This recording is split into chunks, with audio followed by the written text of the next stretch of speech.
Hi, I'm Kat Greenleaf. Welcome to Talk Stoop. And on my stoop today is City Council Speaker Quinn. Thank you for having me. We're so glad you're here, Julio especially. Chris, why would anyone want to go into politics?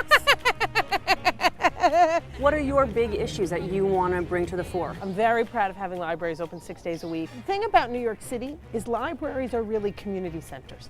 They're places that people go not just to get books, but to meet other people, to be with other people. Keeping libraries open an extra day a week or 2 extra days a week is a lot of money. How can we justify spending money on libraries, or for that matter, the High Line? She's been a great champion of this project and deserves a lot of the credit. Speaker Quinn. Chris? It's an amazing park. I love it. It cost a lot of money. Well, you make sure that the core things do happen. It's just unacceptable. Then the richest city in the world, 1 million people will go to bed tonight hungry. But you also have things that nourish and feed the souls and the minds of the city. I know you've thrown yourself behind LGBT issues. What's it like being an openly gay person in public political life?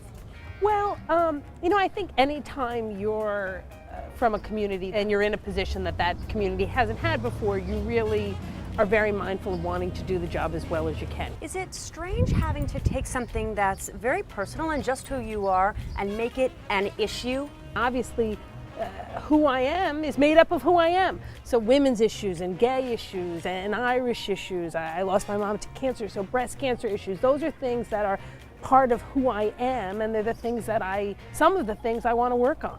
Do you want to get married? I do. Is it going to happen? It will happen. I am an e-minister, so I can marry you. There you go. I mean, probably the mayor would marry you or something. That would be quite a Talk Stoop. That would. Talk Stoop, married on the stoop. Not us two. She has a girlfriend for real. Anyway.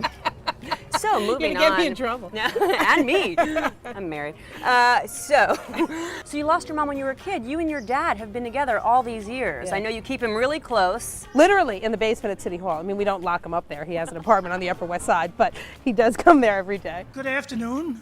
My name is Larry Quinn. What does he do? As he likes to say, he does seniors, Irish, veterans, those are his issues. So. And people love him. Let's start by Is being the speaker of the city council like being the prom queen?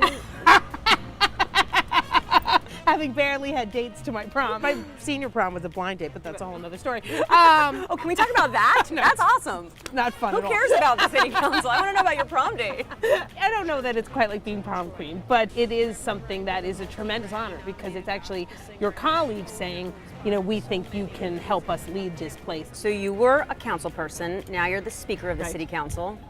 What's next? What's next now is I'm up for re-election in my district in September and as speaker in January. Okay, and then what's next? Then the work will continue as speaker and as council member. She's not answering my questions. Everybody notice that?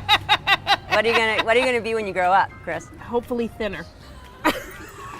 Christine, what's your greatest fear? Leaving office and feeling like I didn't get enough done. And your greatest joy? Whenever I meet a New Yorker who was helped by myself or my staff, it's just an amazing feeling.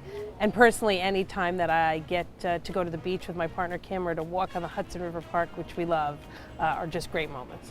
How does she feel about being thrust into the public? She could live without it. Yeah, I bet. Sorry we've shown your picture and said your name. Over and over. Whoops. But Can you help me get out of parking tickets? no. Thanks for being on the stoop. Thank you for inviting me.